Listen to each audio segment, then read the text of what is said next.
Welcome to the Monthly Movie Dispatch, the movie review show from friends you can trust. Every week, we broadcast and review a new film, talk about some film news, and recommend what to watch. We've been talking, critiquing, and gushing over movies since high school, and we aim to bring you honest conversation on relevant cinema. I'm Brandon Bolby, and I have with me Shaun Bolby. Hi. Hello, and we're actually once again in the same apartment, so hello. Hello. And we've done this probably twice a year, biannual event.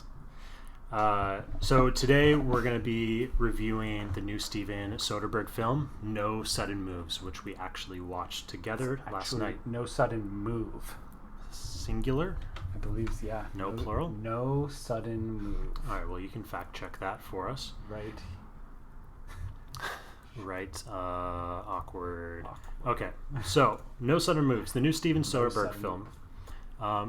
Pretty excited about this. I've been getting more and more into checking out Steven Soderbergh films as they come out very frequently now. He's had an awesome history of films, and he's kind of just always, it has became a director just to look out for, and like one of those go-to yearly or every other year comfort directors to see what they're up to.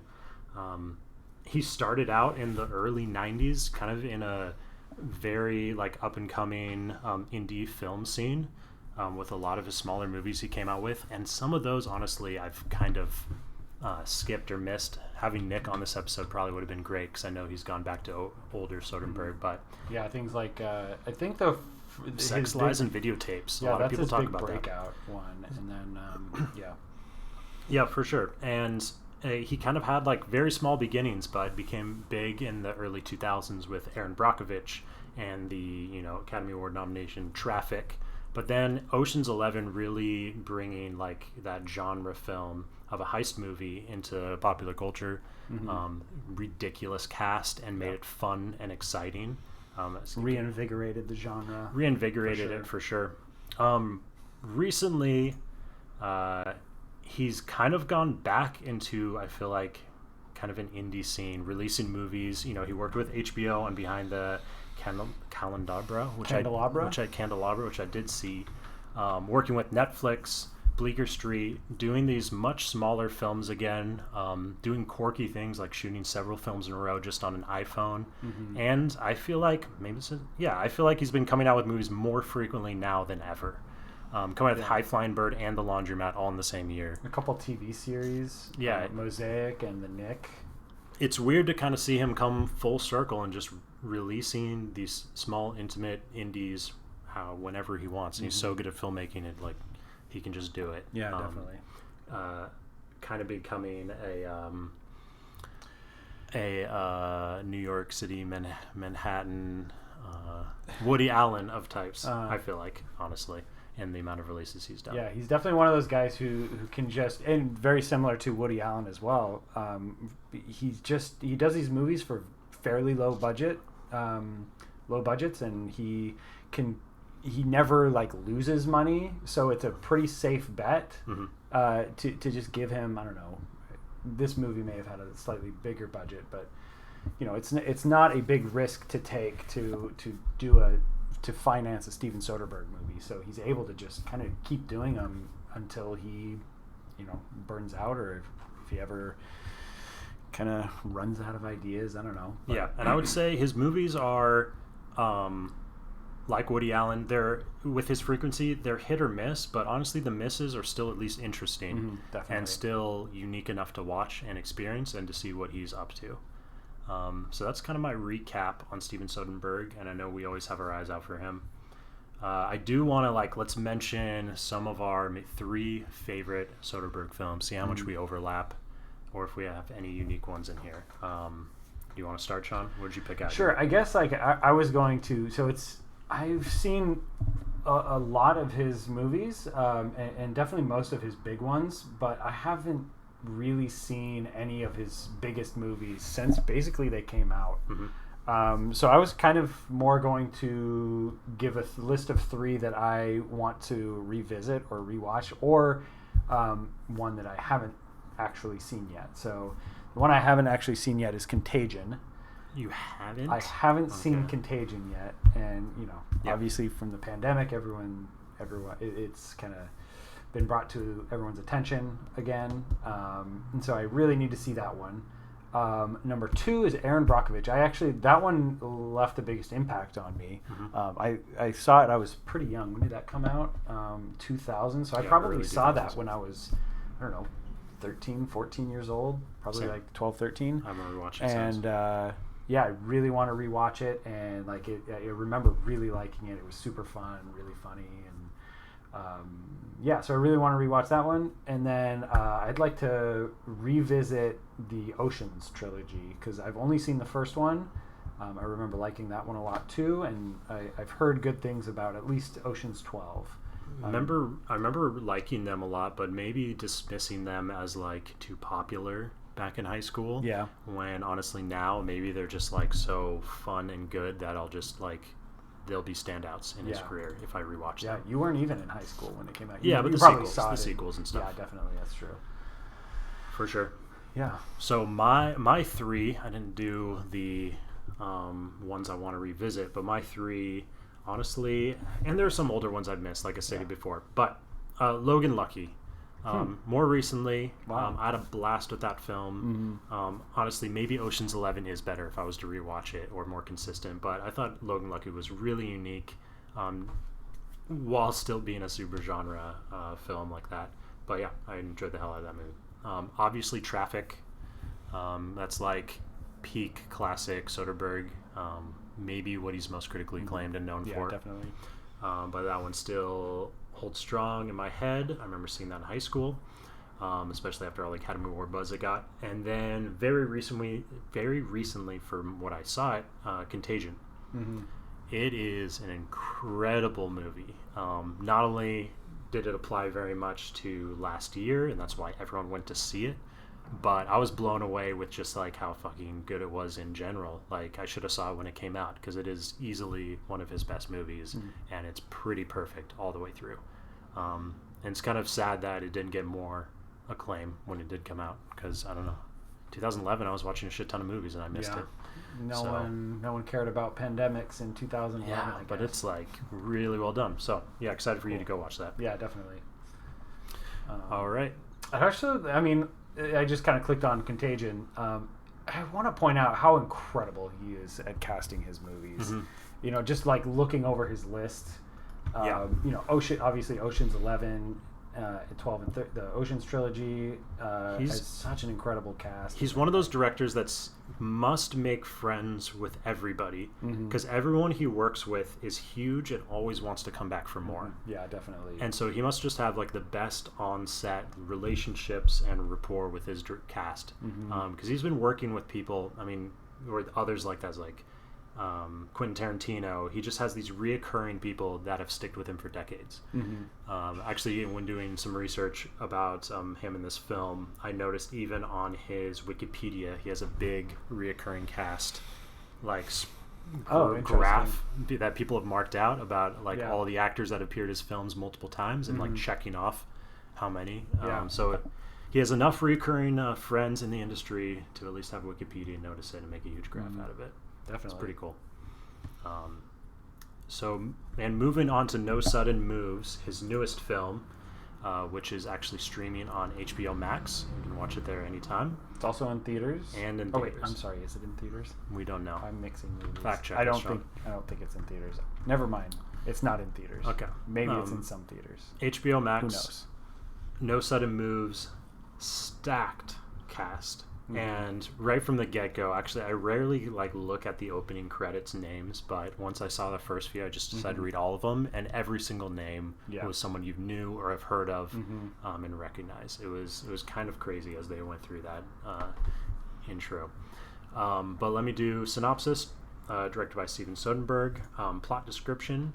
A group of criminals is brought together under mysterious circumstances and have to work together to uncover what's really going on with their simple job when their simple job goes completely sideways. The cast for this film, like most, is pretty amazing. Yeah. We got Don Cheadle, Benicio del Toro, John Hamm, Brendan Fraser, a ton of other people. David Harbour was in it, who we just did Black Widow last week, and he's in Black Widow as the father. Stranger Things. Amy Seimetz, which I worked on a movie with her way back in the day. Nice. I think we both worked on that movie for free called The Off Hours. Kieran Culkin, which is good. He's in Billions. He's in. I like his vibe in a lot of things he shows up in. Yeah. Brendan Fraser-Renaissance. Brandon, is there a Brendan Fraser-Renaissance about to happen? He had a good presence to him, and I hope to see him more. Yeah, definitely. It's cool to see him come back. Yep. So, I liked this movie. I thought with Soderbergh's kind of recent 5 movies he's pumped out, multiple per year, I think this was maybe my favorite he's came out with. Maybe it's just what the story's focusing on, like a really good crime drama, which is easy to get sucked into. But I quite was on board with this whole ride and this whole thriller, following the money, following the crime in Detroit. And yeah, I think this was one of his best movies in several years. Yeah, I mean, I haven't seen too many movies of his in the recent past. I think the last one I saw was Logan Lucky, which actually was only in 2017. Yeah, not too long ago.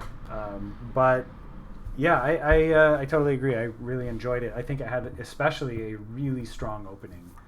And right off the bat, the characters are so fun to hang out with, and so fun to just listen to the way they talk to each other and the way they hang out. Just really great chemistry, really great. Nothing particularly special about the performances, but it's just you can tell that these people are just such good actors that they bring a natural likability to the movie. Yeah. So yeah.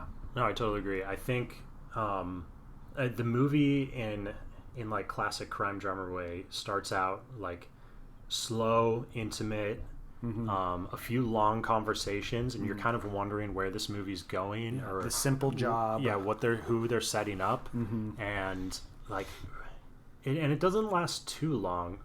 But I was wondering what was coming next in the Soderbergh film. When was it going to pick up, so to say? And you quickly get to this house scene that goes on for a good amount of time. Kind of the first big job that they do, and once that hit, I think the pace and obviously the storyline gets moving, and just the gears start turning for the script. And right then I was kind of fully on board with everything that came after. Yeah, there's there's a ton of mystery surrounding that opening too. Everything is right off the bat you're questioning pretty much everything. It's a job that's too good to be true for how simple it is. You don't know what they're after. It's kind of a ask no questions type job. There isn't too much there's obviously guns involved, but once you figure out what they're actually doing, you're like, all right, no one's really going to get harmed. They're just it's going to be fine. And even the family in the house kind of realize that. And you use the word that it really picks up the pace, but it's almost I think it ratchets up some tension. But it's kind of weird where everything's kind of downplayed. Everyone's very calm. Everyone speaks very softly, and I really do feel like he, in an interesting way, maybe counterintuitively, really lets scenes breathe and lets them play out in subtle ways, and lets that kind of move the story forward and ratchet up the tension. It's almost like a compressed spring. It kind of felt where it's just very, or a stretching rubber band where it's not fast moving or it's not snappy or anything really. Yes, but it's not snappy. That tension you feel could just release at any moment. And I felt that was kind of part of this movie's overall style, was for if someone was going to shoot a gun or someone was going to die, it would kind of happen in between cuts. And the movie had a slow quirkiness and not any intense fast things happening throughout it. Yeah. I don't know if that was to its slight detriment, or I mean, it's obviously intentional, but the movie, and a lot of times it could have gotten crazy and intense, kind of played like a lighter tone. Definitely. Even thinking about like when later on in the movie when he's in a house like punching the guy in the face, and he's like, "Here's the next punch coming," and like it's kind of like it's this I love my job. This is how important this is to me. Yeah. It's not hilarious, but obviously the scene could be played totally different. It could be dark and intense and kind of fucked up. And even what happens with one of the wives later, but it's like it's downplayed. Things happen like off screen, and he's it's very kind of calm funny and collected, and you know, he's not out of control with rage or whatever. It's kind of goofy and funny, but not like hilarious either. Yeah. So it is an interesting style that works at a lot of points, but maybe I wish it did like rack up the like notch to a thriller level 10 or 11 at a few moments, just to like really get my heart going. I kind of agree. I think you almost expect a movie, even like this type of crime drama type movie, to really ratchet up as it or ramp up the pacing or the intensity as it builds to the end. But this movie was pretty muted throughout, and it's kind of a longer movie. It's just under 2 hours, and I think a more typical movie, it would have cut out at least 15 to 20 minutes as reaching the climax and sped it up. And just not by changing anything that happens really, but just in keeping up the pace, like ramping up the pace, and as all the characters are being like the money's passing through people, and you're meeting like in the last half hour, it could have. Yeah, a more typical movie would have sped that all up and gotten like the intensity of everything that was happening more poignant, but not here. Yeah, necessarily obviously know if that was a great decision, but it's not too bad of a decision. Yeah, I agree. You definitely, I felt like you kind of lose a little bit. It's a bit less, I don't know.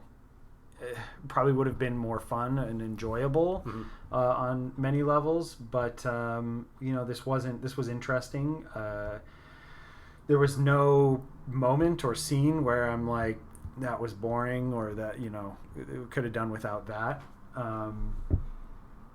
One thing that I was like downside of the movie is it's pretty convoluted. And I was a little confused at many points, and the way that they give information is through very pointed dialogue, and it's not really it's very downplayed. And so there's a lot of names of people that you really don't see much, and but I think. What do you think? Too convoluted, or convoluted enough to keep you guessing? I do think like on a second watch, it would probably make sense to me. But definitely after the first watch, I felt a little confused. I'm not really sure what. And there was some themes that he tried to bring into it, kind of a larger point that he was trying to make about companies and American capitalism, and about how we pollute without... And maybe Soderbergh, this has always been around with Soderbergh, but since I've been watching his movies every year, he's definitely been injecting his movies with these more, I don't want to say more blunt points, but blunter points than other like well-crafted movies make often. I think the big one ever you think of is like The Laundromat, with Meryl Streep in it, and the ending, she's literally monologuing like kind of a really cringy like 5-minute dialogue to the camera. This movie doesn't have that, but I feel like this does go in line with him trying to like produce these more poignant movies with like morals and stuff that says stuff about the country right now. Yeah. And I did enjoy, actually, I thought one of the strongest aspects of the movie was where that plot point led. Like, what is the money? Why do people want it? What does it have to do with anything? And that is slowly revealed, and I was constantly asking myself that question. And what it turns out to be is actually like pretty interesting, and like a really cool thing to craft a movie behind. Yeah, it's not your. I don't think. I think it would be a spoiler to say anything about it, but it's definitely what the crime is about is pretty unique and not really anything that you see too many other crime movies be about. But yeah, that's. I think we should go into spoilers. Yeah, why don't we just jump into spoilers? Okay. So yeah.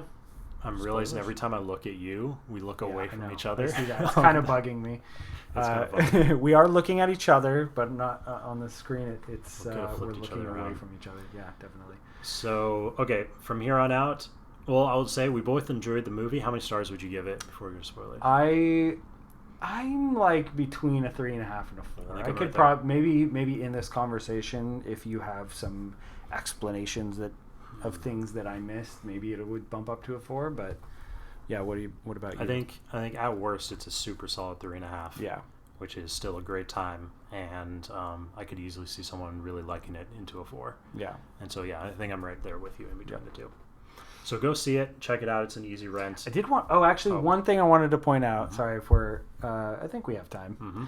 We're not going over anything. I always say that though.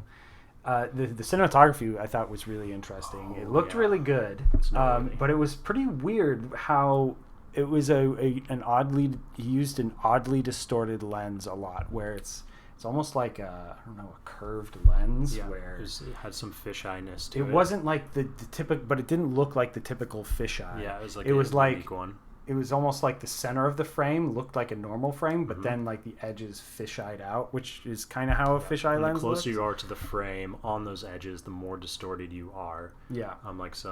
And it was very apparent. He made it very obvious in the opening credits when he's doing these sideways tracking shots. Yeah, definitely. And you can just see the like buildings behind the character like warp in and then get flat. And like a car on the edge of frame will be like super skinny, and then it'll like widen out to a normal looking car. And at the beginning, I guess I'd kind of heard how he filmed it already, but at the beginning I was like wondering, like, is this just a stylized opening credit sequence? And then it didn't really go away. I think he used the lens for the entire film. Yeah, I think so. I don't know if it was the exact same lens, but yeah, it definitely was there throughout. What do you know what the lens? Because I tried to look it up earlier today, and I couldn't really find anything about what the lens was. I don't know what the lens was, but it goes right along with him like experimenting with filming entire movies with iPhones and stuff like that. I feel like he just got an idea and just wanted to see if he could execute it through the whole movie. Yeah, can I make this lens work for an entire? I've made 40 movies. Like I'm gonna have fun with this one with how I shoot it. Yeah. And I don't know, it worked enough. It wasn't like too goofy to where I was just like weirded out the whole time. Especially as the camera becomes more still, you notice it less. And it was definitely fun and unique, and kind of had like a weird 50s vibe to it anyways. Yeah, definitely. Okay, yeah, now we could spoilers. Stop watching now if you haven't seen it, but let's go into spoiler section. Shaun, what do you got? I guess so. The big theme that he was talking about was about how the auto industry, or the movie really was in the end was about the auto industry had been covering up for however many years the technology that could dramatically reduce pollutants from cars. It's like an extra is it basically the catalytic converter. Catalytic converter. Okay. Is I think what specifically they were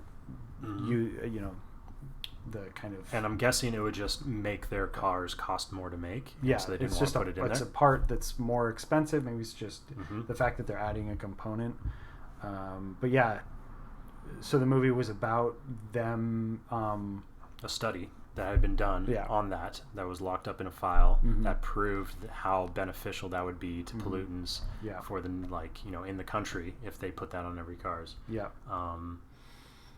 Yeah, that's like, I don't know, that's a really cool find piece of history that you don't find out about till like almost the very end of the movie. Yeah.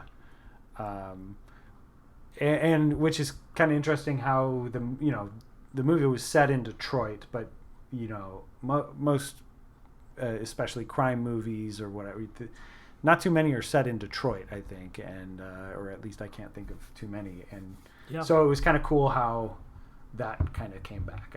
I don't know. I could have used, not that this is any spoiler part, but I could have used more Detroit. I feel definitely. I feel like his budget got in the way. Like, he didn't have many big exterior, like downtown. Because that would require like some CG, some making it a period. Yeah, because it was a period piece. Yeah. So like anytime you are like outside around Detroit, it's usually like up against a building with just a small like shot or just walking into the doorway. Yeah. So it was very much set in Detroit, but I don't know if you necessarily got the whole aesthetics of that. It just kind of looked like a city. Yeah, but the period piece timing stuff worked really well. Yeah, the costumes looked pretty cool, and the cars were really cool, and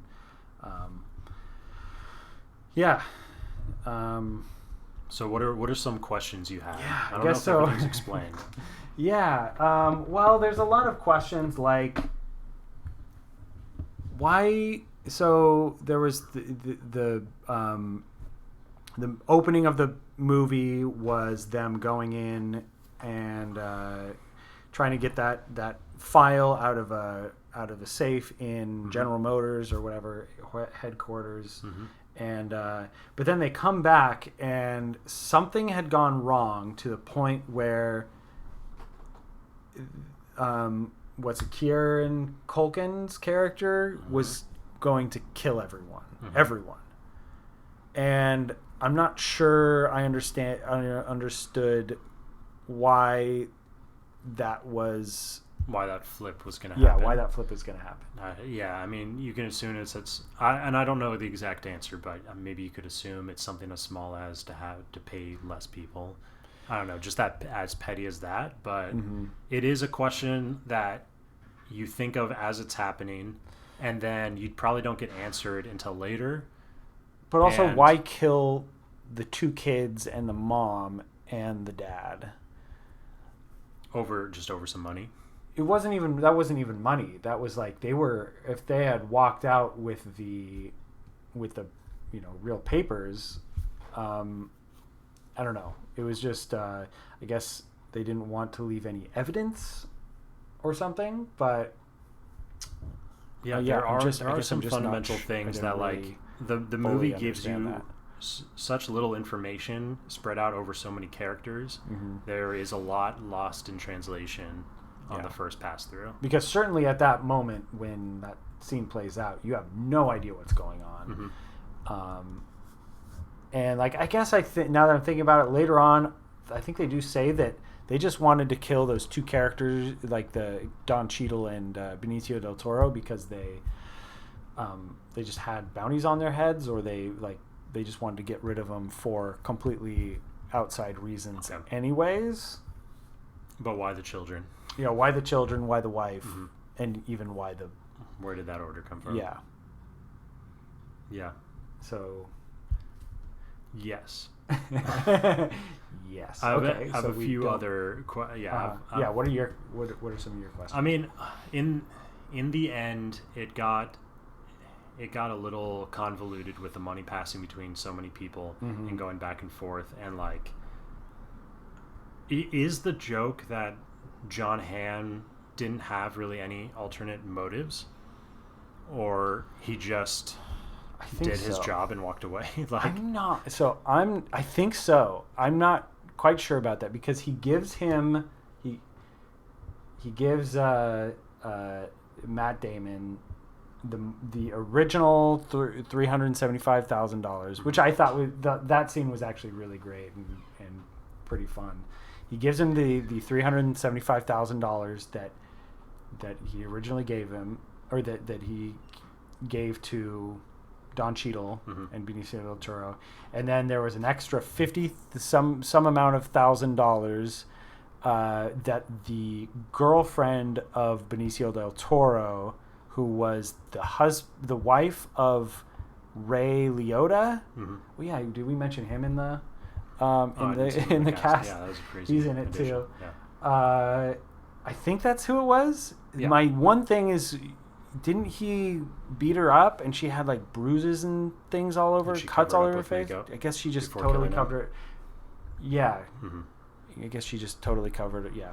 But it was kind of weird because I just didn't see any of that I think that's kind of harder than to cover up than they made it look in the movie. Mm-hmm. But oh god, I'm already making myself confused. You're following the money. Yeah, so the money. So that was an extra like $50,000, and then on top of that, $50,000 more that the Don Cheadle's friend gave him to pay him off so that he could take Don Cheadle and let him go. Mm-hmm. And he gave all that money to Matt Damon. I'm not sure why he gave even the extra $50,000. But yeah, I mean, clearly his motives weren't that to be bought out or. Mm-hmm. Yeah, the whole time you're wondering like, is John Hamm going to be just like some crooked cop that like is in on all this and going to just take it and go? But yeah, I mean, it kind of and then it was kind of funny. Even like he gives him all that money. He's like, oh yeah, and another $50,000 just kind of turned up in the in the whole process. And then he's like, all right, well, man, you want to take a bottle of whiskey? This is some pretty good scotch. He's like, that's like $80. He's like, okay. Oh. Yeah, sure. That's where we leave the characters. That was kind of funny. Yeah. I really also liked one thing that's popping up to me is the secretary cheating subplot that actually comes up over and over again with our main character and his wife and then his secretary back at the office. And it plays out really weird, and I love how it just ends with her going to like LA anyways with some other random guy from the office. She's just like shrugs her head and just like, maybe I'll see you there. Maybe I'll see you and your wife in LA while I'm living up my life there. You're stuck in Detroit, this dying city. Yeah. I thought that was a really great subplot. Definitely. And how that it's kind of revealed that they were in on this. They're the ones that kind of created this whole mess for him, and him like flip-flopping, changing his mind, and is the reason why, all this whole thing transpired. Yeah, like 2 days ago, they could have had this one and done as was passing by them. Yeah, and they just his indecisiveness just slipped through her fingers. That reveal of that scene when he was like, "Imagine me explaining this to you 2 days ago." That was just like a really interesting way to like.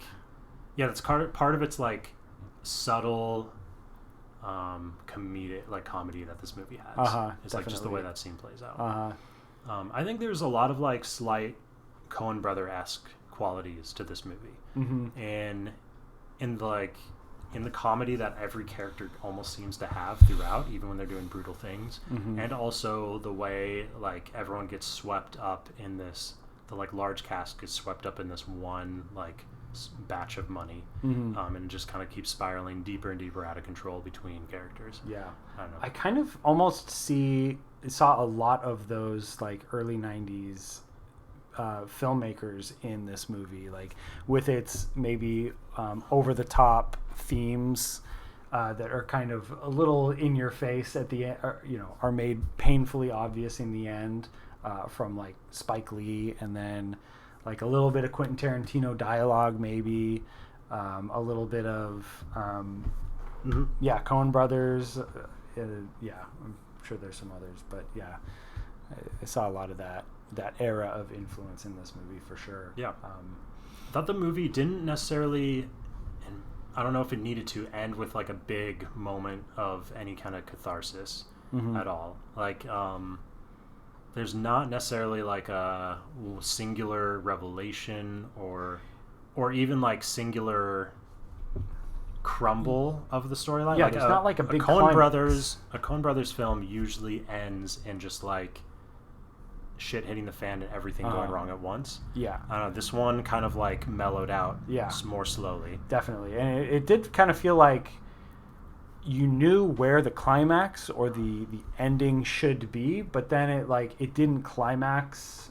It was kind of more level in that climax, and then it had maybe 2 or 3 more or 5 more scenes that just kind of tied up each character, but none of those were really satisfying type. Yeah, none of them were either see. Triumphant or too sad. Because it doesn't need to be satisfying in a triumphant way, but satisfying in someone just got screwed the fuck over so hard. It's interesting to watch. Speaking of which, I'm a little. So was the climax of the movie that those papers, the knowledge of this catalytic converter is now out in the public? That they revealed that, or did, because they gave, no, because I think it was another 15 years. Oh, okay. Before that's what the ending message thing said. Okay, yeah. So the ending of this movie is that they sell the document about the catalytic converter to Matt Damon, who works for the auto industry as a whole, and he was buying it back to suppress that. Yeah, so exactly. It's that's a good point. Yeah, he was he gave that speech about not being a part of any single entity, just running the whole show, and talking about how it's never going to be. He had a major. It's never going to be economically feasible to install one of these in every single car. Yeah, and he had big investments in the entire auto industry. Yeah. So he was kind of the major. And I loved how, player behind that. And it's good, kind of coming back to that John Hamm scene, how he said in that scene with Don Cheadle, it doesn't matter. None of this matters. I spend money, and then I go to bed, or I sleep like a baby. And then more money just shows up. Mm-hmm. Money is endless to me. It has no value, whatever. That was pretty cool. And then the next scene you see him in, John Hamm's just bringing back the $375,000 plus an extra $30,000 from Benicio del Toro's girlfriend, and then another $50,000 that just showed up randomly. I felt like that speech you're talking about was kind of a typical recent Soderbergh speech. Yeah. Of just being maybe a little too blunt on just evil villain. Yeah. Capitalism. Uh-huh. When he, Matt Damon didn't necessarily need to say that entire 2-minute monologue. Yeah. Yeah, definitely. Because we already pretty much got that before he made it apparent to us. Well, I don't even know that. I had an idea of the themes. I was getting a sense of the themes, but they're very loose. If it wasn't for that scene, I don't know if the movie would have had any kind of real theme to it, because they don't really make it explicit. It's very below the surface, if it's there at all, which it is there, but so yeah, it's I don't know if I would have been able to tell you what the themes or the ideas he was exploring. Yeah, but I can think of plenty of ways to make it more tasteful besides just being definitely. I can never lose money. Yeah, I have so much money, it will just keep showing up, and I don't know. Yeah, definitely. Anything else, or we could wrap up? Yeah, there's also some classism, classist social commentary going on. Yeah, there's a lot of stuff so showing 50s Detroit and things that were happening to Don Cheadle throughout.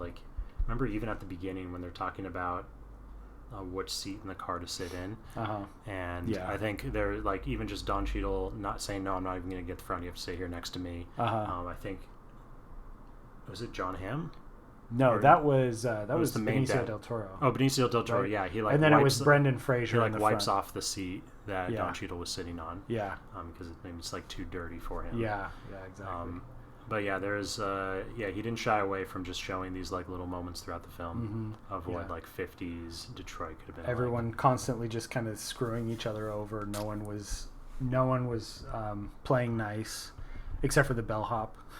A lot of he was the one reliable character, I guess. Yeah, a lot of apparent 50s sexism between like definitely. husbands and wives and the controlling way they talk to each other Yeah. and like non-negotiable, like this is my house, so you need to do this now kind of stuff. Yeah, definitely. Yeah, a lot of that going on too. They kind of like really took the 50s and nailed those aesthetics and culture, and yeah, it seemed really real for a low budget film. Yeah, definitely. Yeah, overall good though. I think there's still like I'm still kind of confused about exactly what transpired with Don Cheadle and like how he was able to wiggle his way out of that in the end. Yeah, pretty convoluted. I think it was one of those movies where I just was kind of accepting some of these like plot lines as I was seeing them wrap up and not necessarily like knowing exactly what was happening. Let's just assume that makes sense and move on with the movie. Which I'm sure it does in Steven Soderbergh's head, and I'm sure it all works. But I'm sure it's all there. I felt like it was all there. I just didn't. It's kind of convoluted, and the way that it presents its information is a little slow, and yeah. Anyways. All right. So go see No Sudden Moves on HBO Max. Or you don't even have to go see it. You can just stay and see it. You can just at your stay house. and see it. You don't even have to move. Literally just stay in the seat that you are sitting in right now and turn it on HBO. Next week, I believe Derek will be hosting with Shaun, showing the movie Old, which M. Night Shyamalan's new film. It's been a while. M. Night's back. M. Night is back with a new, unique storyline. So please go ahead and like and subscribe on YouTube. We appreciate having you guys here listening to us, and have a good day. Yeah. Bye. Bye.